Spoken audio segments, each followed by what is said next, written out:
सनातन धर्म में देवियां केवल शक्ति का प्रतीक नहीं होती, वे करुणा, त्याग और परीक्षा का भी स्वरूप होती है। लेकिन क्या आपने कभी सोचा है कि माँ पार्वती जैसी महाशक्ति को भी भिखारी का रूप लेने की जरूरत क्यों पड़ी? आज की यह कथा अहंकार, भक्ति और सच्चे धर्म का गहरा संदेश देती है। आइए सुनते हैं कथा। एक बार कैलाश पर्वत पर माँ पार्वती ने देखा कि देवता, ऋषि और भक्त केवल बाहरी वैभव को देखकर ही किसी को सम्मान दे रहे हैं। जो निर्धन है, साधारण है, उसे कोई पूछता तक नहीं। माँ पार्वती के हृदय में करुणा जाग उठी।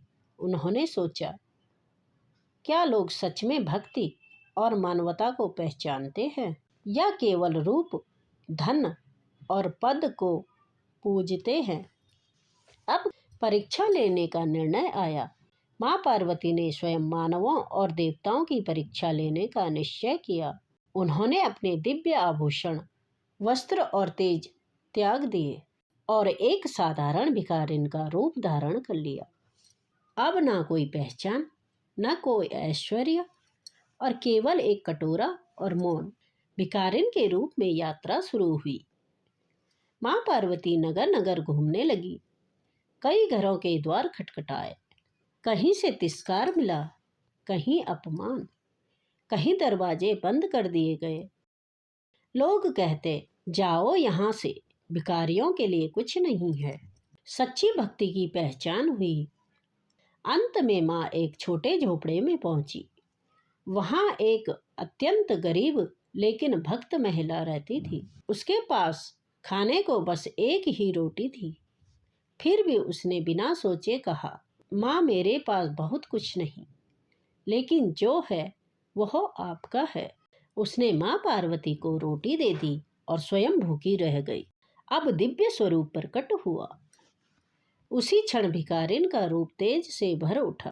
माँ पार्वती अपने वास्तविक दिव्य स्वरूप में प्रकट हुई।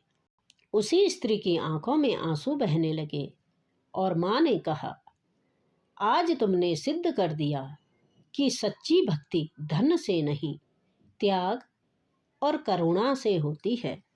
कथा का संदेश यह है कि माता पार्वती ने भिखारी का रूप इसलिए लिया ताकि अहंकार टूटे, दिखावे की भक्ति उजागर हो और सच्चे भक्त पहचाने जाए। देवी का संदेश साफ है, मैं महलों में नहीं, उन हृदयों में वास करती हूँ जहाँ करुणा और प्रेम होता है। तो याद रखिए, हर भिखारी साधारण नहीं होता और हर परीक्षा आसान नहीं होती। कभी कभी भगवान स्वयं दरवाजे पर आकर हमारी मानवता की परीक्षा लेते हैं। जय माता पार्वती।